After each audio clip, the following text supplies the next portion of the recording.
Mesdames et messieurs, bonsoir. Lance Armstrong, Ben Johnson, Marion Jones ou encore Maradona. Tous viennent de disciplines différentes, pourtant tous ont un point commun, le dopage. Ils ont tous reconnu s'être dopés, mais les noms que j'ai cités ne sont malheureusement que les plus connus et le début d'une longue liste. Comme disait Victor Hugo, je dis que je suis de ceux qui pensent et affirment que l'on peut détruire les injustices causées par le dopage sportif. Rendez-vous compte, je ne dis pas amoindrir, diminuer, limiter, je dis détruire. Le dopage sportif est une pratique qui consiste à absorber des substances chimiques afin d'améliorer les performances mentales et physiques d'un sportif. Comprenez qu'à cause des progrès de la recherche médicale, il existe un nombre infini de produits dopants. Essentiellement, le dopage passe par l'absorption de substances chimiques qui peuvent se prendre de différentes manières, soit par des gels, des injections ou même des comprimés. Nous pouvons détruire les injustices causées par le dopage sportif. Nous avons les moyens de le faire si le gouvernement décide de le faire, car au fond, tout est une question de volonté et de devoir à accomplir. Alors, posez-vous la question, pourquoi existe-t-il encore autant d'injustices si nous avons les moyens de les détruire ? Quelles sont les raisons qui poussent à ne pas détruire le dopage, qui est la source même du problème ? L'argent ? Peut-être faut-il se demander à qui profite le crime ? Aux industries qui s'enrichissent de ce commerce illégal, les industries pharmaceutiques, car oui, comment lutter face au dopage quand ceux qui pourraient nous aider nous trahissent ? En effet, pouvons-nous leur faire confiance ? Des sources ont montré que les industries pharmaceutiques amélioraient leurs produits en fonction des dernières restrictions mises en place. Comme quoi, certains sont prêts à tout pour de l'argent. Cependant, une liste recensant toutes les substances interdites en compétition, publiée par l'Agence mondiale antidopage, plus communément appelée AMA, ne les arrête pas. Nombreux sont ceux, et je me compte parmi eux, qui aiment le sport et grandissent dedans. Nombreux sont ceux qui admirent ces sportifs qui prônent la réussite par le mérite. Nombreux sont ceux qui, petits, rêvaient de devenir grands sportifs, footballeurs par exemple. Mais quelle déception lorsqu'on apprend que ces victoires sont gagnées par la triche. Où est le mérite ? Je vous le demande, mesdames et messieurs. Pouvons-nous applaudir des performances truquées et qualifier de légende des sportifs qui se dopent ? Je ne pense pas. Est-ce que le mérite passe par le dopage ? Certainement pas. Comment réagir face à toutes ces injustices sociales ? Car oui, quelle injustice pour ces jeunes athlètes. Ils rentrent dans un milieu si compétitif. Mais vous n'imaginez pas la pression exercée par des gens qui sont censés être de confiance, des coachs, médecins ou même coéquipiers, qui vous font renoncer à tout aspect moral et vous incitent à prendre des produits. Vous allez me dire, refuse, voyons, refuse. Mais imaginez, juste imaginez. Lance Armstrong, jeune coureur, il vient d'arriver dans une équipe. Il est alors incité par tout son entourage à se doper. Il refuse par principe. Puis on lui dit, si tu refuses, tu renonces à ta place dans l'équipe. Et face à tout ce chantage, il cède, car entre une gloire promise si l'on se dope, ou des problèmes financiers éventuels, être écarté du milieu de haute compétition, une renommée dite impossible. Je pense qu'il se dit que malheureusement ce n'est peut-être qu'un mal pour un bien, et une fois se transforme en deux, puis trois, puis un rituel perpétuel et un passage obligatoire.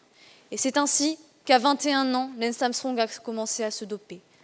Mais ce n'est pas que le cas de Lance Armstrong, mais également de d'autres athlètes, tels que Michael Rasmussen, par exemple, qui s'est dopé pendant plus de 12 ans. Ou encore une affaire très récente, celle de la patineuse russe Valieva, qui n'a que 15 ans et qui a été testée positive. Certains sont des victimes de ce système et certains sont tout simplement prêts à tout pour la victoire, car ils savent que, mis à part leur santé, ils sont protégés pour tout le reste. En effet, l'affaire Lance Armstrong avait mis en lumière un protocole Lance Armstrong qui avait été mis en place afin d'éviter qu'un contrôle inopiné soit positif. Et lorsque le scandale éclate, sachez que l'Union cycliste internationale ainsi que son équipe affirment que Lance Armstrong bénéficie d'une soi-disant ordonnance pour traiter des problèmes dermatologiques.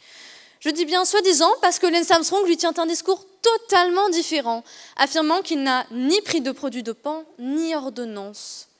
Rendez-vous compte des mensonges portés par l'Union cycliste internationale pour protéger ses athlètes ? Trouvez-vous cela normal ? Je ne pense pas. Mais il existe des cas contraires, comme c'est le cas de l'athlète norvégienne de ski de fond Siri Hale, qui a arrêté de prendre ses produits et qui a été ensuite exclue de son équipe suite à cela. Je vous ai parlé de la pression que subissent ces athlètes. Nous dénonçons souvent les violences physiques, mais il existe une forme de violence tout aussi grave et traumatisante.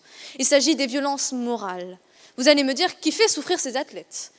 Eh bien, certains coachs et entraîneurs ne se gênent pas.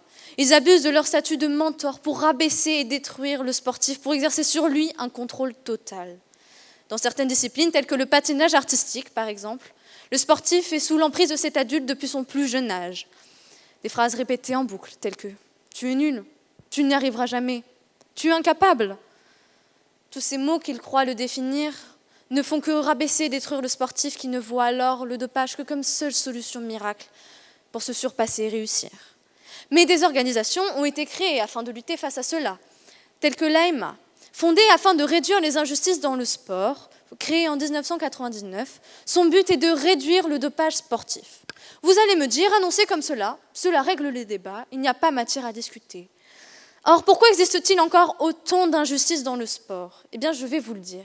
Parce que l'organisation qui se dit contre le dopage l'autorise. En effet, des documents ont fuité recensant toutes les substances autorisées par l'AEMA des sportifs. Ce sont les fameuses AUT, autorisation à usage thérapeutique de substances présentes dans la liste des interdictions. Et sachez que les dirigeants de l'AEMA se sont exprimés sur le sujet et ils ne démentent en aucun cas la falsification des documents. En effet, comment lutter face au dopage et s'armer face à cela quand le budget est inférieur à 40 millions de dollars ? Vous allez me dire, 40 millions de dollars est déjà une belle somme.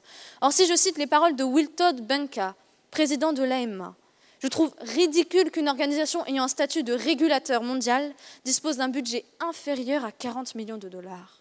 Un club moyen de football en disposant nettement plus important. En effet, comment lutter et s'armer face au dopage quand nous n'en avons pas les moyens ? Car tout cela a un coût que le budget de l'AEMA n'est pas en capacité d'assurer. Et la santé, mesdames et messieurs, dans tout cela. Car le dopage est ce qu'il y a de plus nocif pour le corps. Peu importe les produits pris par le sportif, il expose son corps, mais également sa santé à de graves problèmes, tels que la dépression, des dépendances aux produits, troubles psychiatriques, troubles cardiaques, cancer du foie, du côlon, de la prostate, stérilité ou encore handicap à vie. Tout cela peut engendrer des dysfonctionnements physiques, entraînant même jusqu'à la mort de certains athlètes, comme c'est le cas de la sprinteuse américaine Florence Griffin-Joyner, décédée suite d'une attaque cérébrale dans son sommeil, ou encore de l'ancien recordman du 10 000 mètres, Richard Chelimo, mort suite d'un cancer du cerveau. Sachez, mesdames et messieurs, que plus de 800 sportifs meurent chaque année sur les terrains dans des suites inexpliquées qui sont ensuite prouvées à l'autopsie, démontrant la présence de produits dopants dans leur organisme. Je suis devant vous, mesdames et messieurs, pour vous exposer mon combat et mes idées. En effet, je pense qu'il est nécessaire de créer des organisations qualifiées, ayant un budget supérieur à celui d'un club de foot de 2e division. Il faut un renforcement des sanctions, mais également un suivi plus strict des athlètes. Coach, médecin, nous voulons de la transparence. Les belles paroles et les promesses en l'air ne suffisent plus. Il faut détruire cette industrie autant pour la sécurité de ces athlètes que pour purifier cet argent sale, que pour mettre en vigueur les belles valeurs que nous véhicule le sport. En effet, l'ancien chef du laboratoire antidopage de Moscou, qui a dénoncé la manque de transparence et la corruption, avait raison. Tout le monde se dope, mais certains le cachent mieux. Merci.